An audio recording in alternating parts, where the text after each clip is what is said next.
ทักทายสบายดีทุกคนแรงมื้อนี้ถือว่าออกมาหาดูดน้ำเอาป่าก่อนทุกคนเลยบ่มีของกินได้กินแกงหน่อไม้2 คาบ 3 คาบเลยบัดนี้สิออกมาหาดูดป่าก่อนเขาไม่มีป่าวะเก็บพร้อมมาเรียบร้อยทุกคนตอนนี้จักมันมีปัญหาทรายมันขาดทรายดึงขาดเขาสิได้ชอบดึงเมื่อตะกี้นี่ทรายขาดทุกคน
โคกับโคไก่ซ้ำอะไรทื่อไอ้เพื่อนนี่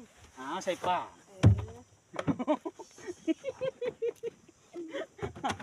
ถือกระทังมาแล้วมันจะมาตายทำมันได้วะทำมันได้แต่เยี่ยว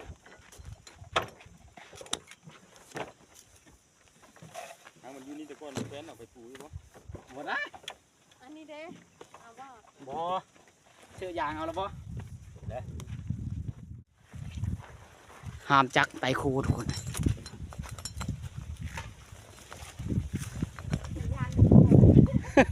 โคตีมาบิวบิดอยู่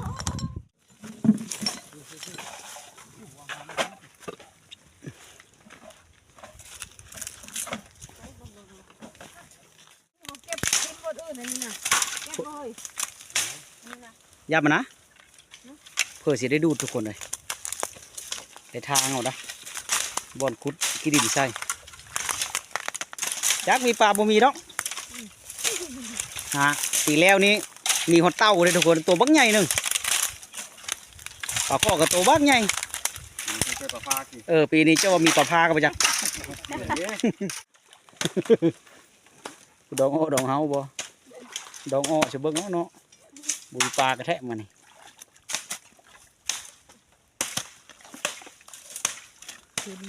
ดูดแห้งแล้วก็จักเสียวปลาได้จังยังทุกคนเลยแปลนโพดปล่อยคายขึ้นเล็กน้อยตึกค่ายเอาเลยดูนั่นน่ะกระจกข้างแห้งน่ะ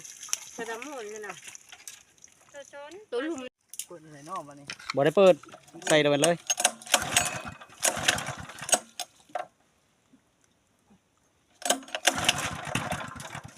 พี่ดดหวัง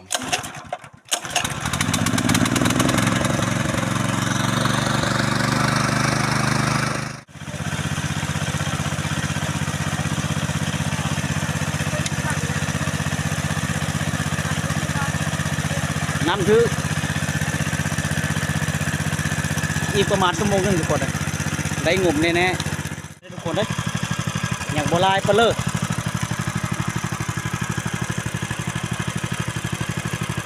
แต่น้ำใบตองเท่านั้นแหละมันลึกอยู่ทางในพกอะไรเสียได้ง่ายจากนี้เพื่อนนึงน้ำสีขาดแล้วตัวนี้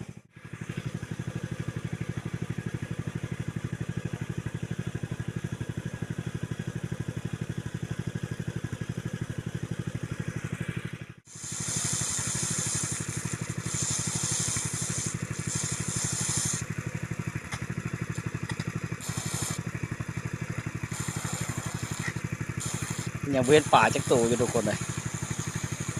สิมีบ่ น้ำมาประทันแล้ว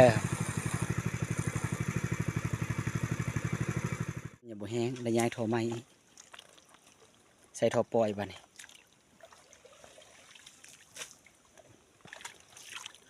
เลิกอยู่สนทุกคนนะ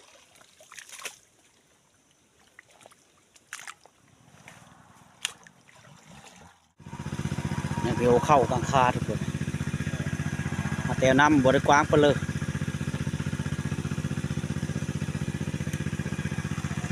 ตาเวน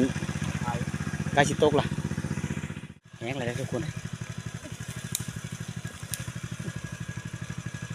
หากเห็นป่าได้ทุกคนเลยดีๆดูดับโอ้เป็นแต่ปลากระเดิดหน่อยเนาะอ๋อพี่เสด็จทุกคนพี่เสด็จเดินทุกคนเดี๋ยวนะดุดิบยังไม่ได้ปลา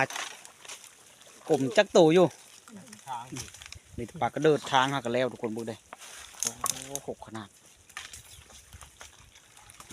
มีแต่ปลากระเดิดได้เป็นเด็ดเดียวตัวลายอยู่นะอยู่กระทางนี่น้องนึ่งยอมลูกน้ำเม่นปลาน้ำลายคือเก่าเลยทุกคนบุกเดียวเท่านั้นปลากระเดิดขาวๆนะเขาทะเลช่องตัวชาบตัวทุกคนนะเดินดังนั้นกล้วยเสียบเลยนะเสียดสับเรียบร้อยทุกคนเลยน้ำบ่แห้งบ่ไหวขี้เยอะหลายโพดปลากะใบไทยเบิ่งเชียวได้ทุกคนเลยเหมือเบิ่งอยู่เทียงนาพอแล้วได้ครึ่งกระทั่งทุกคนเบิ่งปลาบันไปกระแทะบันไปเทดอกปลาคอใหญ่ไปแล้วยกขึ้นแบกอ๋อตัวถกปลาคอปลาดุกคือมันทอดในล้างอีกได้กบเลยทุกคนเลยถอยล้างอีกแต่บ่ล้างมัดได้ว่าเอาไว้ใช้ครั้งได้บ่มันเหลือเพื่อเลยโอ้โหนั่น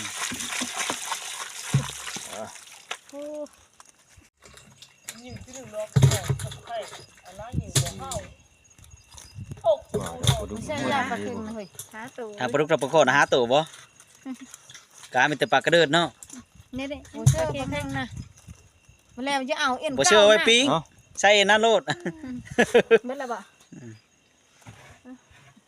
ปีนหาบูดูนี่ครั้งเลยปลากระเดิดกะหรือว่าหาเลิกเอาบ่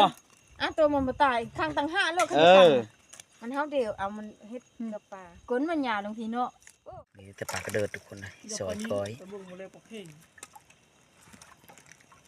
ก็ปลายูเบ้าเนาะเห็นเลยที่ดูมันแบบมันยูที่แล้วมันคิดไปนะปลาคอสิปลาคอกลางบ่เราก็น้อยเนี่ยวะเบ๊มัน